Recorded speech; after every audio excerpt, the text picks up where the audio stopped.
Welcome back to Outer Rim Broadcast, episode 13. We've got a big one today. Yes, we do. Ahsoka has finally dropped the first two episodes. Oh, man. It was a big day. It was very good. It was very good. First of all, I just want to say this is a much better release time. 9 p.m. Eastern. Yes. Because, having to good wait Lord. till 3 a.m. Yeah. I like Star Wars, but I mean, 2, 3 in the morning. It's better for everybody. Woo. Because even on the West Coast, they would have to stay up till midnight, you know? Right, and then, for like a double release like this one and like Bad Batch was, yeah, almost 2 hours. Yeah. But, R.I.P. the GOAT, Ray Stevenson. Rest in peace. He really did good. I mean, these first 2 episodes, he did a perfect job. He really did. The casting was perfect. I love his character. What I did find out, this is a fun little Easter egg or reference that you can, or whatever you want to call it. But, so his name is Baylan Skoll. Yep. And his apprentice is named Hati. What's her first name? Shin. Shin Hati. Skoll and Hati were the two wolves in Norse mythology that would chase. Yeah, that chased the moon. Damn. Which is come on, Dave. Cool. Come on. Yeah. That's cooking. Yeah, they chased. Oh no, they chased the sun. The sun. Oh no, Skoll chased the sun. Hati chased the moon. Yeah. Very strange. And there's some variations where sometimes they're both just chasing the sun and stuff like that. But they're the reason why technically that was the explanation for why the sun comes up and sets and rises. It was their explanation for days, basically. Yeah. Cool. So that's cool. That's really cool. But let's talk about them. Their introduction in the first episode was awesome. It was like a darker mirror of the Phantom Menace introduction. Yep. Of Qui-Gon and Obi-Wan. This time you have, the rogue Jedi coming in, and oh man, the theme for Baylan was so good. The piano. Yep. Dun, dun, dun. Oh. Kevin Kiner killing it. He did Clone Wars and Rebels. I would say it's hard to not do good when you have a resume like that.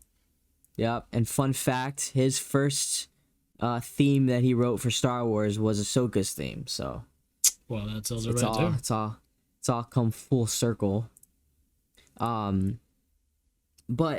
I was seeing some, not arguments or anything, but like just people discussing Baylan and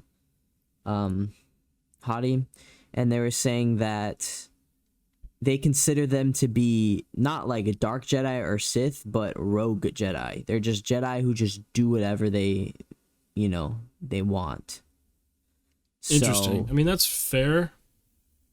I definitely see them as that, especially when Baylan was talking about Ahsoka, and he was like, it would be a shame to kill her because there's so few Jedi left, and she was like, and Elsbeth was like, oh, is this sympathy? And he's like, no, just truth. Right. It's like he still has a respect for the Jedi. Like, he's not, he's not a Sith. Right. That's what I'll say. But, it's weird because, like, the other thing, too, is, like, their lightsabers aren't, like, blood, pure, bright red. Yeah, I don't... They're, like, a little translucent. They didn't bleed them. So they're probably just, like, a synthetic one. Synthetic crystal. I wouldn't be surprised if they were synthetic, if they brought back because those technically aren't like canon or whatever anymore. Oh, the synthetic ones. I wouldn't be surprised if. Yeah, no, because that was the original explanation for red lightsabers, was that they were just synthetic. Right, but I thought that you could have both. Like, they still had synthetic ones, but like Sith, like true Sith. It was no, it was retconned. It was just bleeding the crystal to make it red. But I could see this as a reintroduction to that for sure, because I think because Dave said he was like, there is a reason they're not red. Like, Right. it's that color. It's colored on purpose the way it is. So I think it's definitely showing you that they didn't bleed the crystal, which means they're not Sith, you know. Right. So. And I mean, I like that better because, Yeah, same. you know, technically there's no Sith at this time, right? Because both Vader and Palpatine, well, they're supposed to be dead. They're both dead. Yeah, they're both dead. And like we don't know anything about anything afterwards except for somehow Palpatine returned. So, I mean, you really could have whatever, I guess, at this point because it's not written yet. But I like having like a break from the Sith and like having the New Republic just be for a little bit. Right. Have some other threats come in, but yeah, I just feel like them not being Sith is way better because there's more depth there. There's more going on. It's like they're not just outright just evil, you know what I mean? Right. Because I mean, for the most part, you know, you can have some really good Sith characters like obviously Vader and everything, but then you have some of the Sith like Palpatine where it's just a straight up evil person, you know? Yeah. It's just a generic. Like, let's be real, Palpatine is kind of a generic bad guy in a way. Oh, absolutely. Obviously, he's one of the cooler generic bad guys. Well, but he is the. I don't remember who talked about this, but somebody talked about this. Him specifically, because Vader has a little redemption arc, so he's not like the perfect villain. But Palpatine is the perfect villain. Like, he is the definition of what a villain is. Right. Like, there is no coming back from that. He is pure evil. Everything that he does is for an evil intent. Evil There's incarnate, no, you know, it's full selfishness. It's full, like, all of the seven deadly sins. Like, everything that he does is out of an evil intent.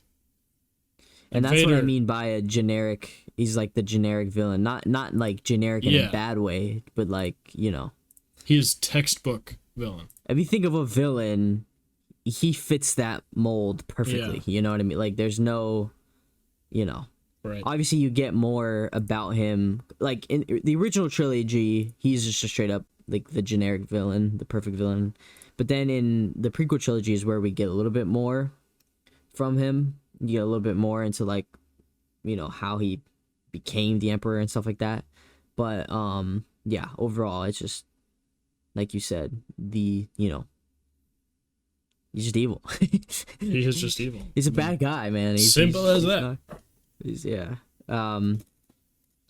So yeah. And then we know that Skull and Hottie are working as mercenaries for Morgan Elsbeth, and she's paying them. But then we also see that them two have their own little like agenda that they've got going on, so they're not like loyal to her or anything like that. They're just working with her and getting paid. It reminds me a little bit of Maul and Savage from Clone Wars, like their whole like coming back. A little bit, yeah. Except they're definitely way more evil. They're way more evil, and they have a way bigger agenda. However, from what we've seen, they're still trying to use like the existing infrastructure to like get what they need. Now, granted, we don't really 100% know what Baylan and Shin want quite yet. I mean, obviously power, right? Because that's what they said. Just we know it's unbelievable amounts of power. Yeah. But like in the similar thing, like it's a I help you, you help me sort of thing, and that's what Maul and Savage basically did with the Mandalorians and rebuilding the underworld of crime. Also, I could also see them, or at least Skull, because he lived in a world where he was a Jedi and there was peace. But I could see him also trying to just go to a new galaxy for an escape, you know, like a new beginning.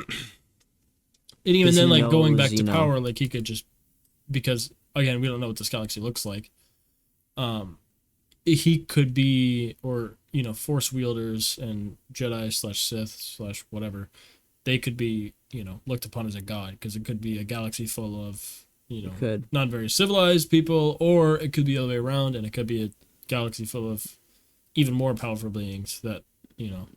Yeah, I think it's definitely gonna be a galaxy where there is a lot more powerful things, because like Morgan Elsbeth was saying, like the map and all that, or not necessarily the map, but the thing that the like structure that they were using to put the map in, she said was made by an ancient and, powerful race. So if they're powerful back then, you would think that they'd be even more powerful now. Or dead. Yeah. Or long gone. One of those two. But only Thrawn probably knows that right now. Potentially. Yeah.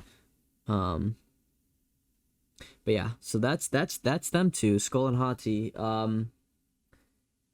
Then we get into some little interesting things. Marok, who seems to be a former Inquisitor, he at least has an Inquisitor lightsaber. Mm-hmm.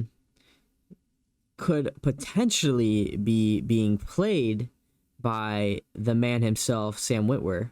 The GOAT. Which, yeah, because in the credits, in the additional voices section, Sam Witwer's name is there. But, however, this is not uncommon because he is listed, for a lot of things for additional voice work all the time. They hire him all the time. He's really, really close with the Lucasfilm people now. He's talked about it a lot when he was on Michael Rosenbaum's podcast, Inside of You. He was on there and he was talking about how like the Lucasfilm people are just like awesome and they're like family to you, and they'll like, you never have to ask them for a job because they'll just like call you up if you're, if you've become in good graces with them. And so, it's not uncommon. It's Matthew Wood's name is also in there, who played Grievous and the droids and all that stuff. He does voice work for them all the time as well. So, but if Sam Witwer is playing Merrick or Marok, however you want to call it, I could see it as just being a reference or like Easter egg to it, and then just letting Sam, be a live action character because they like him. It being Starkiller because the helmet looks very similar. His stature, the way he carries himself. I wouldn't say that. It's, I don't think it's similar. It's inspired by, I would say. It's not the exact. Yeah, that's why I think it would be like a reference. I don't think it'd be Starkiller. And also, another reason why I think it's an Easter egg or like reference to it is, so his name is Merrick, Marrok, and Starkiller's real name is Galen Merrick. Right. E. Yeah. So I don't know how to spell it, but yeah, very similar words. Marek for Galen Merrick, and then Marok is spelled Marrok. But there was a Google search for is Merrick Ezra. That'd be crazy. Craziest plot twist of all time. He's been here the entire time. But yeah, so if anything, this is a very Dave Filoni thing to do, is just have him be a reference to Starkiller, just like a fun little. And I think Dave is smart enough to look at, because people are wanting it to be Starkiller, and people, I mean, it's almost impossible for that to happen, right? Like, because if you really take in Starkiller as a character and you look at the video games and the Force Unleashed games and all of the DLCs that game came with, nobody survives. No, not a single person. I mean, he kills almost everybody. We've talked about this before on the podcast, but like his body count is ridiculous, and it is full of like A-list names. Yeah. So yeah, no, exactly. Like, but I would be down for Sam Witwer live action acting in Star Wars as somebody who could resemble. Give him more roles, man. He's just awesome. Yeah. And he's like one of the biggest Star Wars nerds like out there, I would say probably only Dave Filoni is above him. Well, wasn't there a time when Sam like corrected Dave on something, or like Dave missed something and he was like, "Oh, what about this?" Yeah, I think it was like probably, but yeah, like I would say Sam probably even knows more Star Wars lore than even George Lucas does now. Oh, absolutely, because, and George said this before. Well, Dave said this too, but he was like, all of those books and all of those comics and everything that we claimed were like legends, even some of the canon ones, like I don't even consider as canon. Like what I consider canon is what's on screen. And then Right. that's what Dave said. And so in that case, Dave, that makes me think that Dave doesn't really doesn't get into like the texts all that often, but Sam does. And he's in all of all the comics and all, because that's how he started his passion for it, was through the comics. Yeah, he's deep into it. I'm seeing that there's that theory that Merrick could be Barriss Offee. I don't see that, but that would be kind of cool, but I don't see it either. There was a scene where she was supposed to be killed in Revenge of the Sith, but it was deleted. But well, because she was just banished, right? Because she was just sent to prison right before, well, not right before, but a couple of years before the Republic fell. For the whole. It was towards the end of. It was when Ahsoka leaves. Yeah, I mean that's why she left. So that's why she season left. 5, I believe. End of season 5. But yeah, end of season 5. But I don't think it's her. She's probably already dead. This Merrick being Ezra Bridger theory is interesting, but it's definitely not true because Ezra's wherever Thrawn is. Yeah, and that's because if Thrawn would have came back, and he would have been already in power, he wouldn't have hit himself. When he came back, he would have been yeah, no, I'm back. You know what I mean? So they're definitely still out in that galaxy somewhere. Which, quick side note, I think is so cool that they're gonna explore a new galaxy in Star Wars. Right. Not that there's not enough in the current galaxy, but I'm glad that there's something new, something with the unknown regions, even, because we know nothing about that. Obviously, they're named the unknown regions. Yeah. But I don't know. I think it's cool. What I don't hope they do though is introduce some Legends characters, and they might take inspiration for that, and that's fine. But if they actually go and they're the one that I'm thinking of specifically was the Yu Zhan Vong whole comics or whatever. I hated that story arc just because they were so powerful, and they rivaled. I mean, they took over the galaxy basically. This is the time of Legends Luke when he was also godlike and overpowered. Right. And even Luke struggled to even combat them, and it came to a point where they almost took over everything, and I'm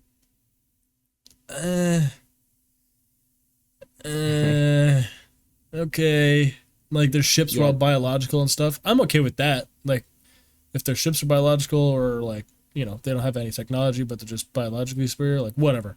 But don't make them that overpowered. You know what I mean? I don't think I don't think Dave would do that. I wouldn't think Dave would like that story either. They might take inspiration for it. They might take the looks of them. Whatever. I don't care. But yeah, they nearly wiped out the New Republic, and it says they were responsible for the deaths of nearly 300 trillion sentient beings during their invasion of the galaxy. That's insane. They literally came over and they're like, "Hey, this is ours now. Everybody leave." Well, but we know it at least the race that Morgan Elsbeth is referring to isn't them because of the technology. They don't like technology, so it wouldn't have been them that made the technology they were using. But so we don't know exactly who. It could be the Chiss, but they're from this galaxy, so it probably wouldn't be them. It's just something that we can't know because we've never seen it before. Yeah, and it's probably going to be a new race that just has inspiration from others. I know Dave likes to do that. Oh, absolutely. And that I'm fine with. But when he makes his own stuff, it's always good. Case in point, Ahsoka. Right. Granted, that was an existing race, just a new character, but still the way that it was written. Right. Which I trust Dave with my life. Which all the returning Rebels characters so far have been fantastic. The casting has been great. Casting has been great. I love Ewan McGregor's wife now. So now it's the Star Wars family Yeah. as Hera. Yep. You mentioned yesterday that you thought her eyes were a little too blue against her Yeah, skin. I wasn't a big fan of her contacts for her eyes, but like I was saying, I might just be really used to her normal eyes. 'Cause Yeah, she's in a lot of movies. and that's one of those things. Yeah, but that's one of those things too, where translating from animation, like some of it you gain and some of it you lose, like vibrancy and stuff. The way the Rebels was like animated, it wasn't not like super dull, but like the colors weren't real, like they weren't like They didn't bright and they pop weren't as pop out. much. But with like a film camera or something like that, I mean the light, especially that color tends to pop through really well. Which I don't know, I've never really seen her in any of like her other films, so I never had that like background info. I think they look okay. They're definitely bright, but I don't think they're like distractingly or like too bright, Yeah. like too fake of a bright, But also looking at her from Rebels, her eyes were actually bright. So. Yeah, right. Sabine's casting was perfect. She looks like the animated character, which is almost like impossible to make happen. Yeah. Hair and makeup Yeah, and she stuff was too really was good. really good, like the costumes, the wig, the everything. All the paint. Speaking of, so at the end of Star Wars Rebels, during it was after Ahsoka disappears after her fight with Vader, where they like aren't sure if she's alive or not. Sabine on her, I think it was her left shoulder, her left like armor piece on her shoulder. Mm-hmm. She had what's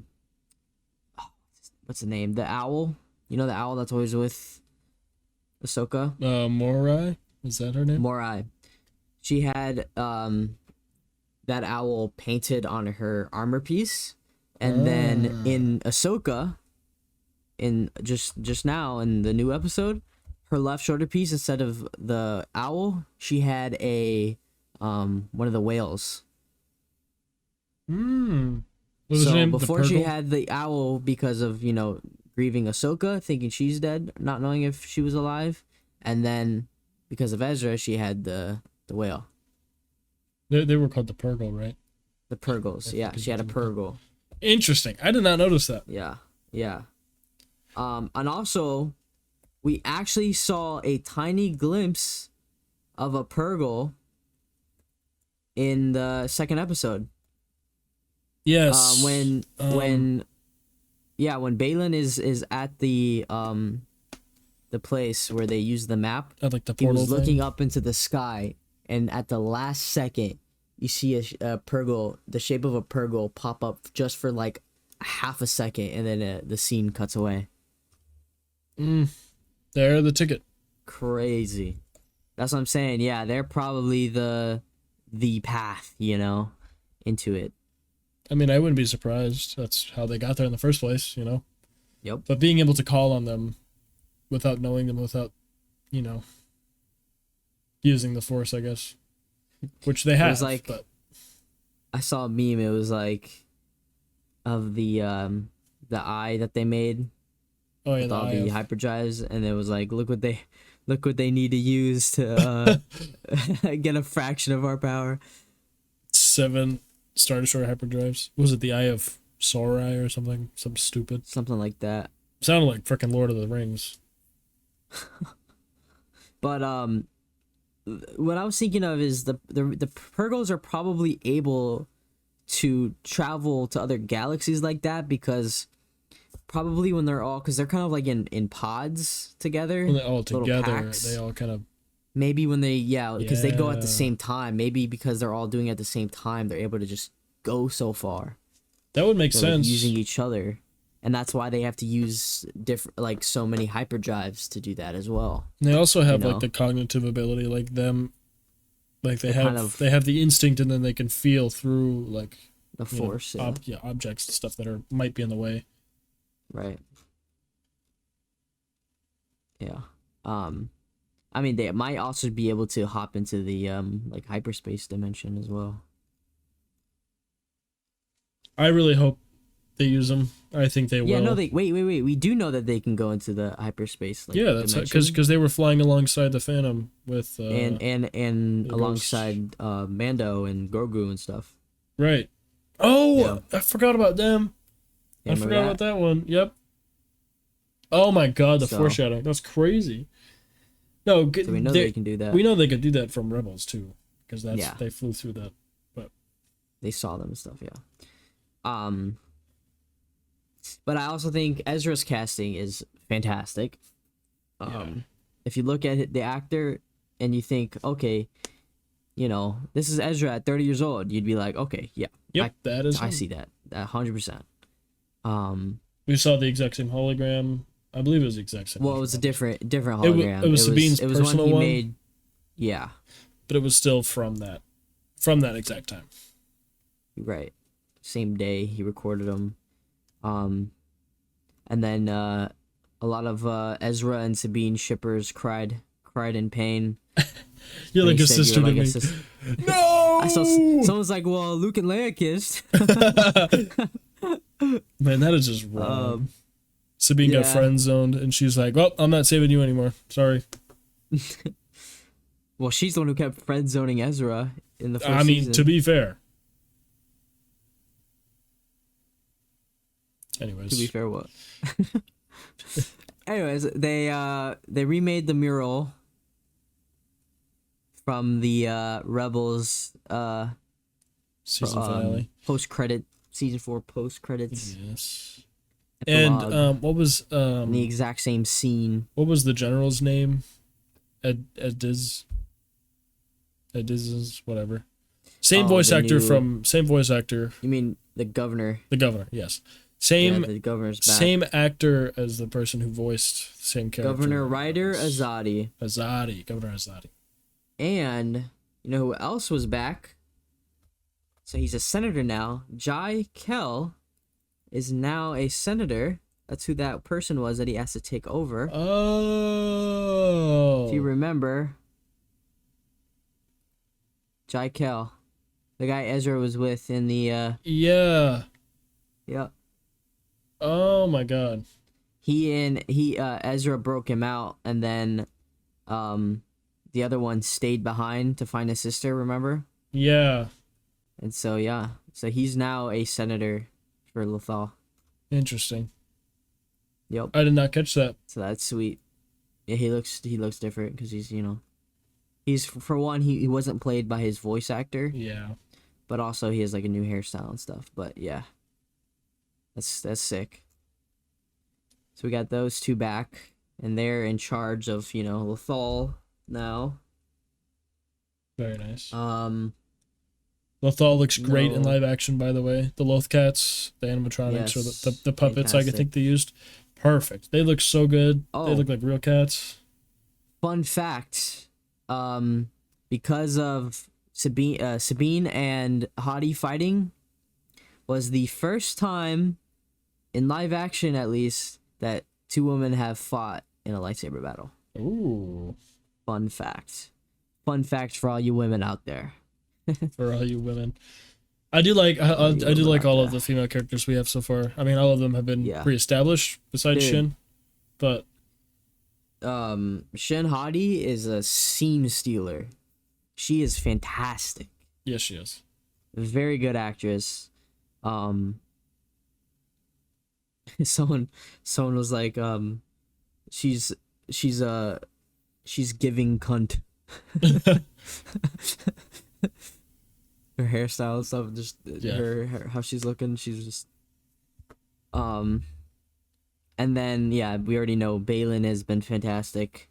And then Marok is, we don't know too much about him or her. I don't know, we don't know yet. We only saw them that one time, and he did the stupid freaking helicopter thing. Granted, he let it go and like threw it. It wasn't like flying with it. However, he threw it. It made me think for a second that he was gonna fly away with it in live action, and I was about to turn it off. Live action. I need to see it in live action. No, we do not. No, Dave, please, no, please, no, Dave. No, please. no. But how sick was that when Ahsoka dodged it? She just moved out of the way slightly. I was like, he's just like staring at her like, She's like, but damn it. like I was saying this yesterday, he is either very lucky or pretty skilled, pretty powerful if he is still alive, considering, everything. I'm gonna go on luck. I think. I don't think he's all I that. think it's a little bit of both, at least. I think he can hold his own for sure. I mean, he's an Inquisitor. Yeah. However, I think that he was not present when the Empire fell. I think he was out somewhere, either on a mission or something, and then by the time he came back, everything was already gone, and he was like, well, now what? That's my guess. Right. And we were talking about, like, if he was with Balin and Shin, and I was saying that no, that I don't think so. I think he's got his own stuff that he wants, that his own agenda, but he's working for Morgan Elsbeth as well as a mercenary, where Balin and Shin are also working for as mercenaries, but them two are together and have their own agenda. So it's like you've got all of them are technically working together as mercenaries, but then all of them are working for themselves for their own agendas. And I think that he is just trying to get away. So he sees getting Thrawn and going to another galaxy is an escape for him or her, because, the New Republic has taken over, and it's like a reverse of Order 66, where the Empire was hunting the Jedi, and now it's kind of like a reverse, where now the Inquisitors are the ones being hunted down. And so he's like, yeah, I'm out of here, dude. Yeah. Like, I mean, I don't blame him. No. I'd be out of there Luke too. going around. You've got Ahsoka going around. Like, dude, I'm straight, man. I'm dipping. I am out of here. I would be so gone. It is surprising to me though that he still holds true to like his loyalties. I mean, obviously, there's like he's just surviving. Well, he's still in uniform, is what I mean to say. There's no, there's no Empire symbols cool. anywhere, but it is cool. You're right. It's cool. You're right. You know what? Armor. You know what? You're right. You know what? Let's just backtrack. Take that back. Anyways, it's just surprising to see one at this time, and it's cool that there are some strict like sprinkled around, like how the Jedi were after Order 66.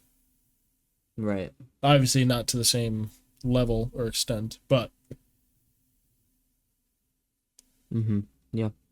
I think it was also cool in episode 2 to see, that there's still, there's still an Imperial loyalty. That's not just, you don't turn into a republic in a day, like the guy was saying. Of course, he was loyal to the Empire himself, or at least a Thrawn, but still, he was right. Most people don't care what's going on with the government. They're just working, They don't know whoever pays politics. them is who they're loyal to. It was like in Mandalorian. Yep. In that season when last season actually, the Doctor, he was coming out from that that gathering where he was speaking, and they're like, oh, that was very nice, blah blah blah, and then they were like, oh, honestly, I lose track of who's in charge, blah blah blah, they're it's different because they're rich and they're just ignorant. That's why they don't care. They're just making money, whereas the workers don't care because they don't have they can't care. They know where the money. They don't care where the money comes from as long as they get it. They just need to make money. Need to make ends meet. They're just workers. Yep. It truly doesn't matter who's in charge because Yep. it doesn't affect them in a sad way, because you think about it as like the Imperials mistreated them workers and stuff like that, and the New Republic taking charge, it doesn't change anything, Yeah. which is sad. It really doesn't. It's something Luke and Leia and all them would want to have fixed, but there's only so much they can do, You just can't. Yeah. There's always going to be people who aren't good people, but hold on, let me Let me cook some up. Get Real you quick. that. Let me think about this. Let for a it second. cook some. Let me think Put it in about the this for a second. microwave. Let it rotate a little bit. All right. So that guy, a businessman, Min Weaver was his name. He said that there are still Imperial people within all ranks of the New Republic, whether that be the top, whether that be the bottom, the middle. They're still those same people. So, like I'm trying to say is, you still will always have bad people, even in a good. Absolutely. Place. Yeah, I mean. So the mistreatment of workers and all that stuff can still happen, regardless of if it's the Empire, the New Republic, the Galactic Republic. You know, it doesn't matter. There's still going to be that mistreatment. There's also still going to be the good people, like in the Empire, where most of them are kind of bad because that's allowed. You still have those good people sprinkled in trying to help. You know, it's like the exact same thing, but the other way around. Now the good is in control, so all the good people are kind of like out and about. But you still have those bad eggs, you know? Right. And I mean, you can't. I mean, he was right though. You can't just transfer one government to the next, especially that drastic of a change. I mean, yeah, same buildings, whatever, same places. Empire isn't created overnight. But you can't. The Republic isn't created overnight. You can't just change it up like that, you know? Yeah.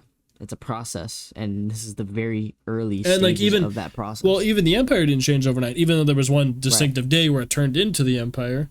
Palpatine was in power for way too long before it even started. He was sprinkling the seeds of the creation of it for a while, long time. Jar Jar freaking made him Supreme Chancellor for like added terms. Thanks, Jar Jar. Mm-hmm. And then he got his emergency powers, and then because he had the emergency powers, he was able to do more stuff. He was able to get those extended, and then he was able to get, you know, everything turned into an empire. He was able to turn himself into an emperor, and then eventually basically just demolishes the Senate. Senate becomes no more. It becomes just a government or a military-led thing. So, and yeah. he did it the right way. We see the Senate in A New Hope. It's just generals. Yep. That was the Senate at that point in time. So it's crazy. You go from like every planet having representation in the Senate with the Galactic Republic to then nobody having any say. Yep. So yeah, he did it right for sure. He did the wrong thing right. People who say they hate when Star Wars gets political doesn't know Star Wars. It's supposed to be political. It's been political. The whole thing is since the beginning. It's all politics, like. But that's what makes it a good story. Exactly, because you can. Maybe not necessarily. I mean, I guess you can. Some people can relate to that because they feel that same.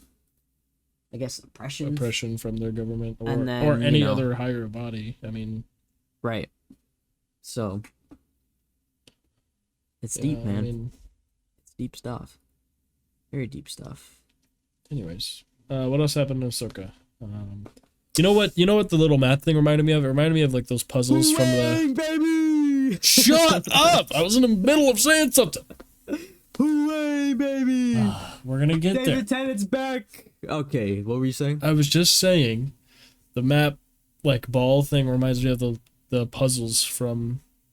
Like the Giants FO from Jedi Fallen Order. Jedi Fallen Order, yeah. Jedi Fallen Order, Jedi Survivor, kind of a yes. The little, I mean, it was especially being identical. On Dathomir. Especially like being on Dathomir and Fallen Order, because those were made by the Night Sisters. So. And she was a Night Sister. Morgan I love Elsbeth. her line where there she was like, Shin Hati was like, "You're a witch." You're a witch. She's like, "I'm a survivor." Yep, you are. Fantastic. Good writing, Dave. Thank you. And I love the line Ahsoka was like, Hera was like, you know, you must have had your reasons for leaving Sabine. And then Ahsoka was like, yeah, but sometimes the right reasons lead to the wrong, you know, results. What do we do then? Right. she knows she done messed up. She knows she done messed up. Okay. Hoo-yang! Hoo-yang, baby! 75% still original parts. Going is that strong from? on he said it in the episode. Which one? I think it was in the hospital. So it was the second one when Sabine was in the hospital. Oh, yeah. Because he's like, oh, thankfully you're still on one piece. He goes, oh, yes, and I'm still 75% original parts. I'm like, damn, you 1,000 years old. Considering how, yeah, that's insane. And I love when Sabine was like saying, you know, what she had to do to get into like the memory of the droid, and then Hera was like, and then she was like, yeah, it can blow up. And then Hera was like, yeah, I say we go for it. And then Hu Wang's like, yeah, that's because you're a hologram. I love that. He's like, I'm standing right next to it. I'm pulling the plug. Yeah, bro literally just yanked it. But she got it in time. But I do really like the stuff with Sabine, how they were talking about, like, you know, Hu Wang was basically inspiring her, and Hera was basically inspiring Ahsoka for them to rekindle. And then, you know, Ahsoka was saying, like, you know when you're ready. And Sabine, you know, sat down and did the ritual Kanan did and cut her hair, showing that she was ready because her hair was so long because she hadn't been wearing her helmet. She hadn't been wearing any of it. None of the armor she was wearing. Exactly. So... And then she, you know, she calls up Ahsoka and she's like, I'm ready. And you see her in her full fit. She got the lightsaber clipped on. Oh. Sheesh. She was ready. The haircut's fire. I love that haircut. It's just like I would say it's like a tiny bit shorter than her normal, like, Rebels hair. Yeah. It's like just a tiny bit shorter. It's longer than the epilogue from Rebels, which they kind of like retconned that epilogue a little bit. In what way, though? It's supposed to be the same scene, but they just retcon a little bit. So she's got a little bit longer hair. The building that the mural is in is a little bit different because in the epilogue, the building is kind of like run down and like destroyed a little bit. And then Ahsoka obviously has that staff. Yep. She doesn't have that staff in the Rebels, she doesn't have the staff in Ahsoka. And the building is actually like a nice building. Oh, I see. Okay, I see now. Yeah. You get what I'm saying? Yeah, I thought they were two different scenes. That's why I was like, how no, I think it's supposed to be, it's like a retcon of it. Got it. Okay, that makes a lot more sense. Yeah.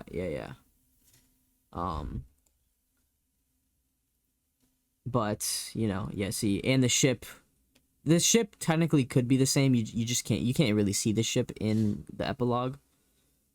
Yeah, I think it is a T6 though, is it not? It's the same model. Oh, it is the same ship, actually. I thought it was a T6. Yeah, it is the same ship. Oh, that's sick. I did not notice that. That's sweet. But you see right here, like, the building is, like, crumbled. It's like, messed up. So, and then in Ahsoka, it's actually, like... But she definitely had different clothes. Ahsoka was definitely dressed differently in either of them. A little bit. It's basically the same, but... and the staff, and then the Morai... It's because back then, they were just teasing. They didn't know exactly how it was going to look. I don't know if the Morai is the daughter's name, or like the owl. Morai is the owl. That is correct. People get the Morai Star Wars tattoo. That'd be a dope tattoo. But yeah, so that's sick. It is Morai. M-O-R-A-I. Yep. Okay, got it. That's what I thought, but... It was like basically the daughter in owl form almost. Reincarnated through the Force. Kind of, yeah. It's a convor. Oh. That's the species. Well, because technically Ahsoka's only alive because of the daughter sacrificing herself, giving her life power to Ahsoka. Right. Some would say that Ahsoka could also technically be the daughter now. Some may say. But, convor, also known as a Trandoshan bird, are a species of beautiful, regal, and elegant owl. They are native to the moon Waska. Interesting. But also could be found in several places across the galaxy, including the planets Atalon, Malachor, and Takodana. Malachor. Ooh. Takodana.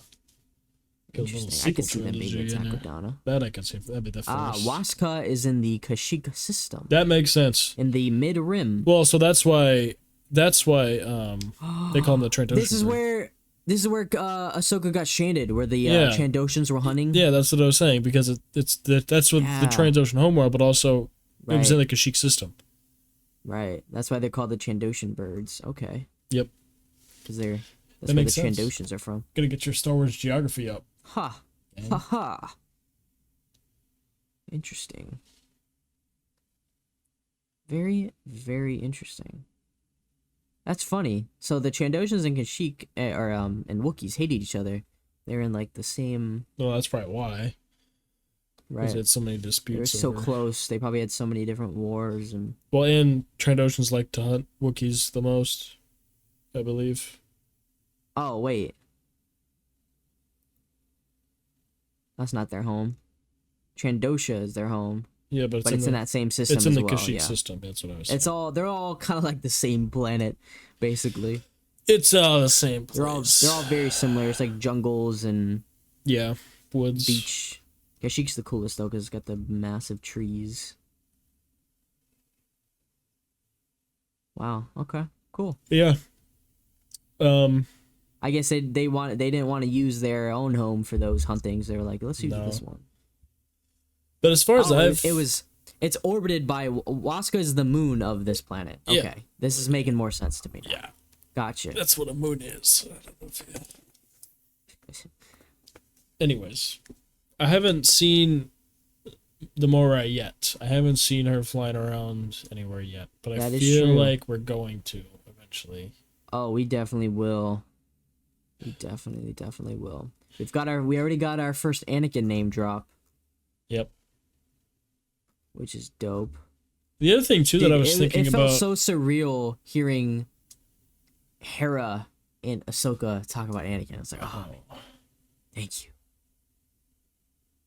Just it's validating everything. Like, how would she know? They've talked about it before, and then I'm sure I know, like Kanan Kanan told. Well, Hera never said Anakin. I don't know if she knew his name, but she was like, I'm sure your master. Yeah. Found you difficult at times. Like, oh yeah, he did. Oh, you have no idea. Because she was basically the female Anakin, you know? So right. She was up to no good all the time. Yeah. But it's also why they were such a good team. Yeah. He was the perfect master for her. That's why, like, when we were talking about, we were saying how, like, you know, I wonder why Plo Koon didn't train her, and then we figured it out. It was because, you know, first of all, the whole attachment thing, they had like a special bond, so they didn't want them to be together. And then Plo Koon is also one of the Jedi that goes out and finds Force-sensitive children to be able to bring them back and stuff. So he was too busy. But also, it was a test. Yoda wanted to use Ahsoka as a test for Anakin. And at the end of the day, he was the perfect mentor for her anyways. So, and I think he realized that too, because at the end of the Clone Wars movie, he's like, you'd never make it as Obi-Wan's Padawan, but you might just make it as mine. It's like, right, because Obi-Wan would be constantly yelling at her for doing some of the stuff she does, but with Anakin, he's like fine with it. It's like, yeah, I'll do that too, you know. Right. Her recklessness that she does sometimes, like when she destroyed all those droids surrounding Anakin, and then you know, the wall fell on him perfectly, where he was, you know, he was in the hole, and then, you know, that's when he realized, like, yeah, you won't make it as Obi-Wan's Padawan, but you'll make it as mine. Yep. So, it's good. It's like with the clones. Like, the clones kind of take personality of their Jedi generals. It's kind of the same with the Padawans. Yeah. Most times, not all the time. Like Anakin and obviously didn't take on Obi-Wan's personality at all, but you know, it's cool. I love that stuff. I love Ahsoka and Anakin. I can't wait to hear. I want to hear Hayden Christensen say Snips. I want to hear it. I didn't even think about I need that. him to say Snips, man. I need it. I mean, the recent preview we got, he took a lot of inspiration from Matt Lanter's like talking method, or like his, which is amazing. on Hayden's part Delivery. for doing that. Yeah, 'Cause his he technically didn't delivery. even need to do that. The Clone Wars, but it makes it that much more coherent because you get his voice, but in the same manner as Clone Wars, and like in an Anakin that we didn't really see a whole lot in live action, you know. Right. Which I And love. yeah, that's why it's our first time hearing Hayden's Anakin be giving like some like really good advice, you know. Right. But he loves Clone Wars. Like he's watched that show Oh, and absolutely. he loves Yeah. it. And he loves what they did with Anakin, and he loved like Matt Lanner's portrayal and everything like that. He even he said that he wish, you know, he would have done Anakin's voice if they would have asked him about it. I saw that, but they never And asked they never him. did. Yeah. I think they just thought he wouldn't want to do it because of all the hate he was getting at the time. They probably were like, there's no way he'd want to do this. That or he would ask for too much or something. Yeah, true. Or he'd They want probably too much didn't money. have to pay Matt Lanner as much, but Either way, I mean, it turned out perfect in my opinion. yeah, I love them both. They both are fantastic. They both are cool with each other. You know, they're not like there's no like bitterness or anything like that. Like Absolutely. they both love each other, and they both respect what the other person has brought to the character, and it's just it's so good. I cannot wait for whatever that scene is from the trailer to happen. Oh my god! We still don't know. We don't know if it's a flashback, Force Ghost. We don't really know. It's gotta be. We're gonna flashback. find out though. It's gotta be a flashback. I think some of it is a flashback, and I think some of it is a Force Ghost. If we see him as a Force Ghost, I'm losing it. There's no way that Dave Filoni, while having Hayden Christensen available, would not use him as like a Force Ghost and stuff like that and flashbacks. Like we're getting him. So we definitely are getting him. I'm just not so sure as to where yet. And we know Dave can write Anakin and Obi-Wan and all of them very good. So I am excited. Apparently, he's doing episode 5 as well. He's directing episode 5. And it's apparently like 40 something minutes. But episode 5. Wasn't he doing one towards the end too, or am I tripping? No. It was just those three. 1, 2, and did he didn't even do the first one. He did one and 1 and 5 is what we know so far. Okay. Okay, I got the list. Episode 1, Dave Filoni. Episode 2, Steph Green. Episode 3, Steph Green. Episode 4, Peter Ramsey. Episode 5, Dave Filoni. Episode 6, Jennifer Getzinger. Episode 7, Geeta Patel. And episode 8, Rick Famuyiwa.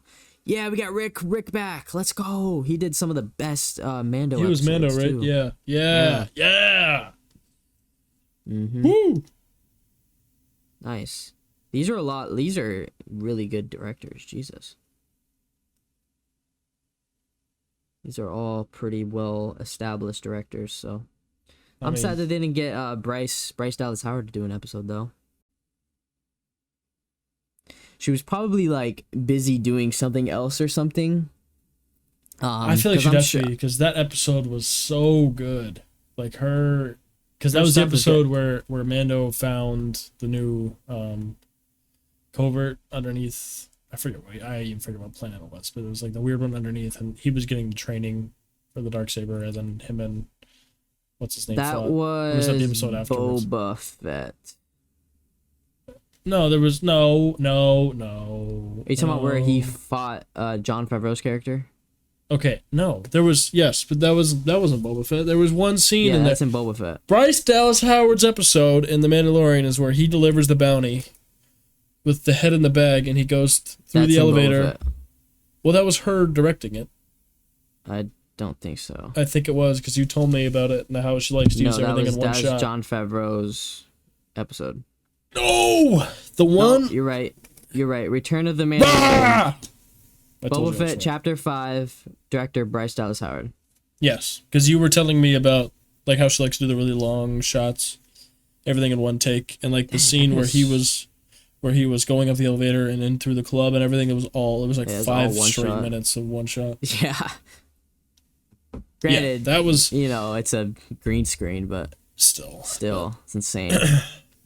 Yeah, like I feel bad for her because for for season 3 of Mandalorian, I feel like her episode she kind of got shafted with. She had to direct like a kind of crappy episode, to be honest.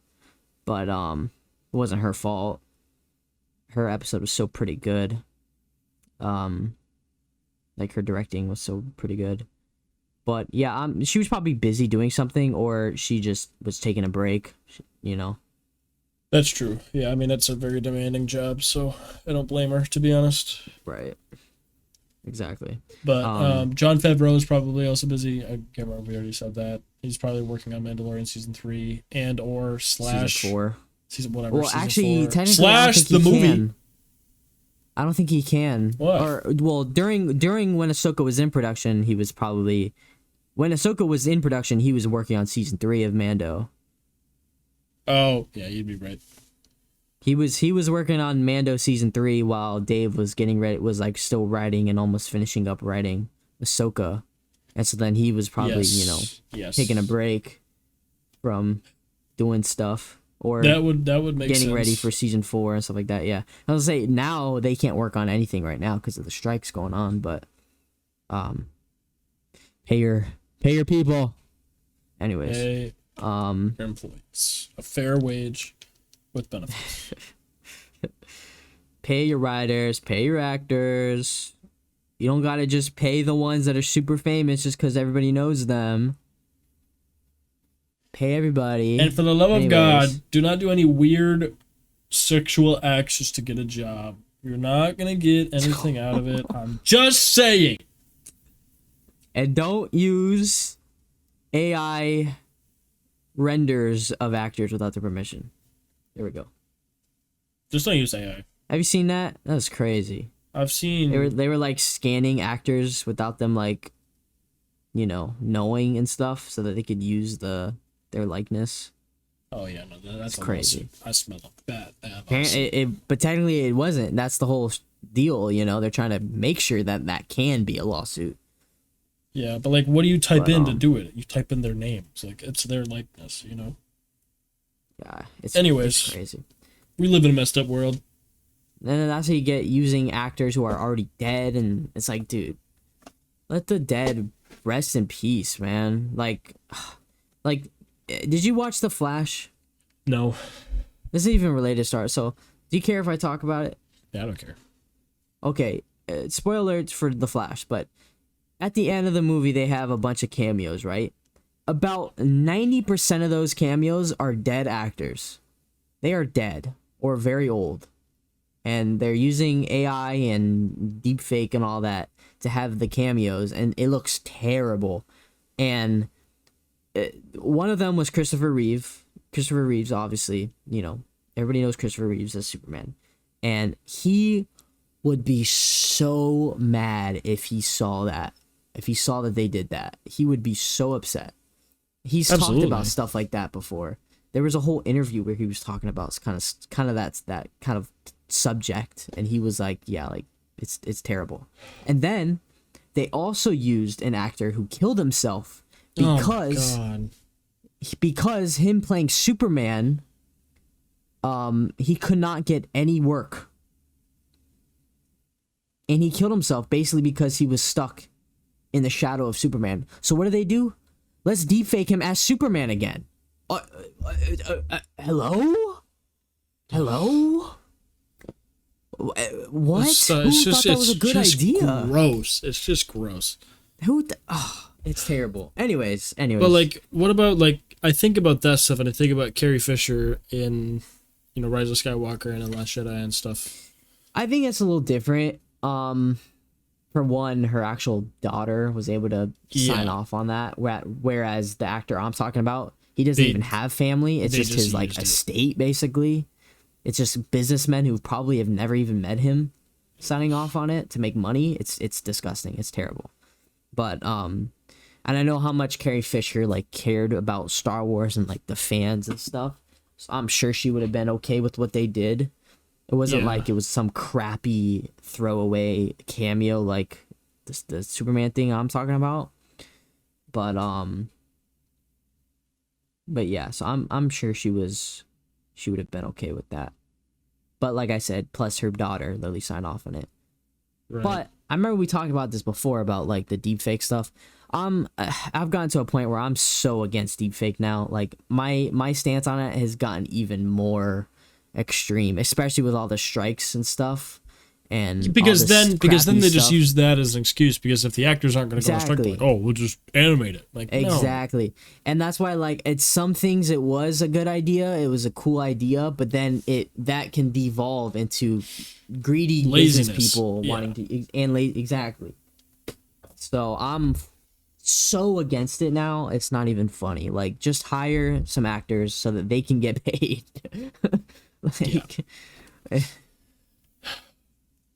Because I guarantee you, when they deepfaked deepfaking Luke, for example, I bet you the actor who was basically acting as Luke, as the stand-in the whole time, I bet you it was an excuse to not even have to pay him that much, because it's not him on the screen. Wasn't it Mark Hamill for most of it?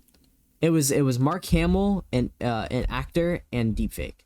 It was 3 things. Got it. So I guarantee you, it was an excuse to not pay that one dude like barely any money. Absolutely. I mean, as much as we love Dave Filoni, he's not in charge of the money. It's not like he can, Yeah. Or if he can, then he probably would have made sure he was paid. But, that actor should just be playing Luke in general. And Mark Hamill has signed off on it. He said, do it. I'm fine with that. Get Carrie Fisher's daughter can literally play Princess Leia. She's literally her twin. Yeah. And then we have Alden already as Han. So. Yeah. Anyways, Ahsoka was great. Great first 2 episodes. Fantastic. I'm really excited to see where they go. I think it's already moving pretty fast, which I like. So far, I mean, the second episode to me was a little bit slower than the first one, in terms of like. See, for me, I didn't find it slow at all, because I know you texted me and you were like, yeah, it's a bit slower, but. It wasn't slow to me at all. It moved right along. It moved along at a steady pace, but it wasn't like I like shows that are like really jumpy and like keeps your attention the whole time. See, and the second episode for me. I think you're also used to watching movies or 20-minute shows. Yeah, I am. I'm very used to longer shows. I like the burn, because you get more character development, in my opinion. You do, and I like that. Especially in the long when the run. writing is good. Which I like that. I like that when you can watch it all at once. I like the long episodes, because then you're like, okay, I'll just watch the next one and we'll go. Granted, that's part of the fun of having like watching stuff as it releases, because you get to wait a week for that. But when it's like a slower episode or whatever, like in my opinion, obviously, but when it's a slower episode, it takes a while for it to settle in, and like you forget some of it. But that all being said, I really enjoyed it. I still think it was a great episode. I wouldn't even come close to calling it a filler episode, because it wasn't. I mean, there was a lot of character development in Sabine. Far from.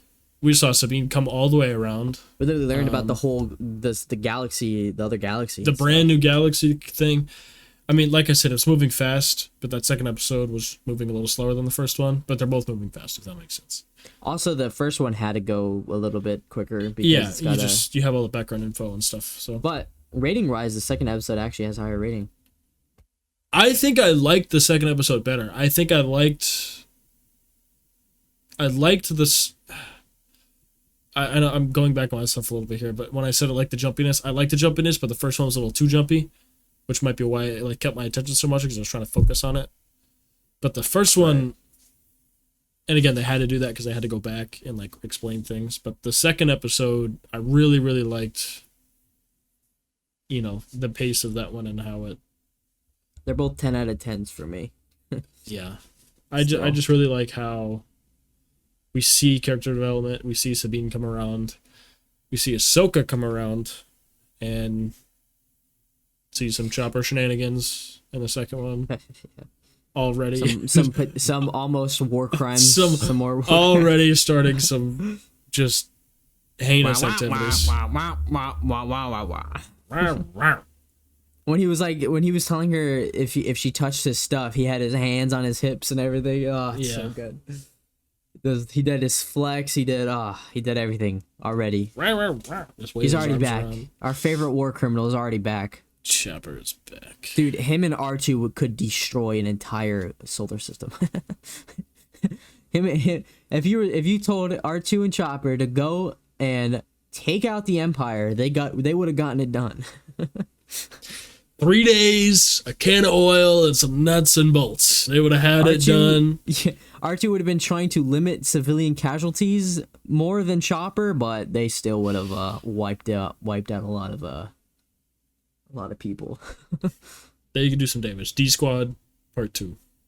Yeah. Where's the general at? Where's he at? Where's he at? We talked about then this. He became like almost like a he worked in an office eventually, right? Like working on a computer. For the New Republic or something, yeah. Yeah, that sucks. Colonel, what the hell was his name? Colonel, yes, not General. It was Colonel. Well, he got promoted at the end of D Squad. Was it? It was D Squad, right? Yeah. Oh my god. We talked about this before. I can't remember his name. It was something like stupid. Colonel Meeber Gaskin. Meeber Gascon. Yes, that's what it was. Colonel Meeber Gascon. Yeah. He's 1 foot 1 inch tall. Oh, he's the one who found Gregor. Yep. Oh man. Was. Oh, do you think?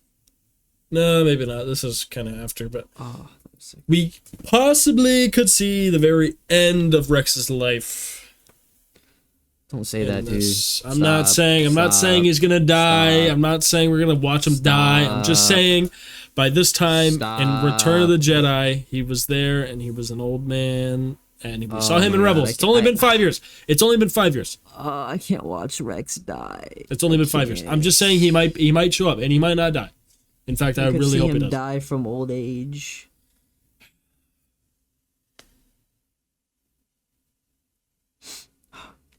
I didn't mean it like that. Oh man. The end of his life doesn't mean his death. Just saying, like, the last couple of years of his life. Because as we know, a clone's life is accelerated, so really he should only be, what did we say, 30-ish years old by this point? 40-ish years old. Yeah, he'd be like... He was technically, I think he's technically like Kanan's age. Because like he was the same age. Yeah, because he was in the first round of the first batch of clones. So that was 10 years before, basically in the time of Phantom Menace.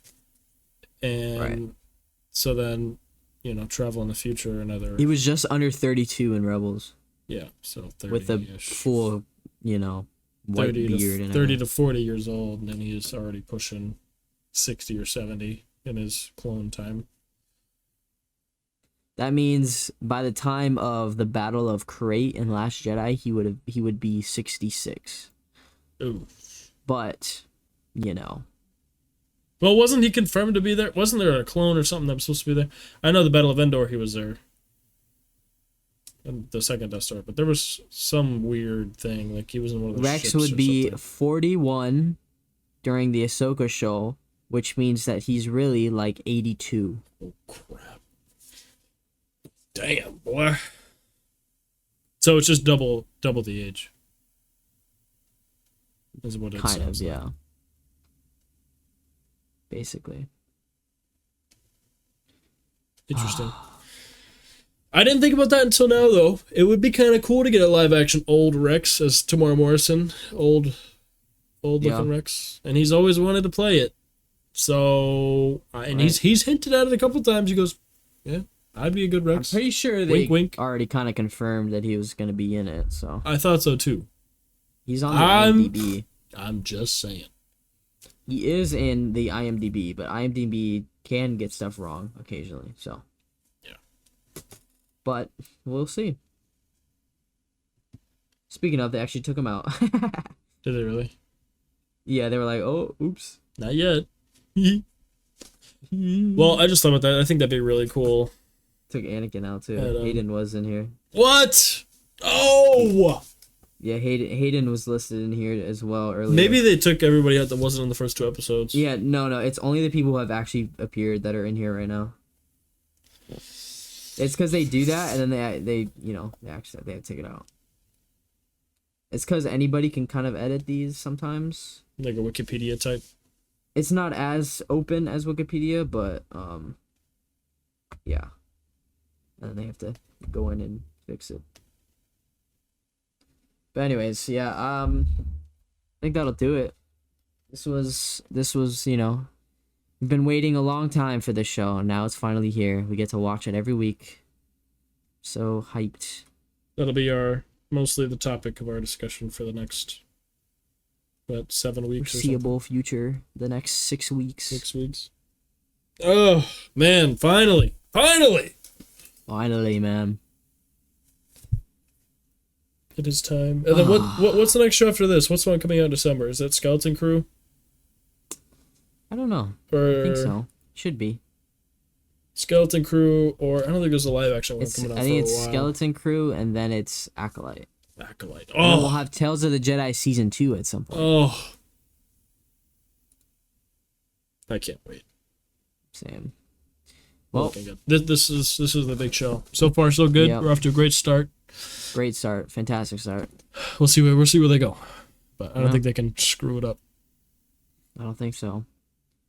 Well, we'll see you guys on the next episode. Next week. Peace out. Peace.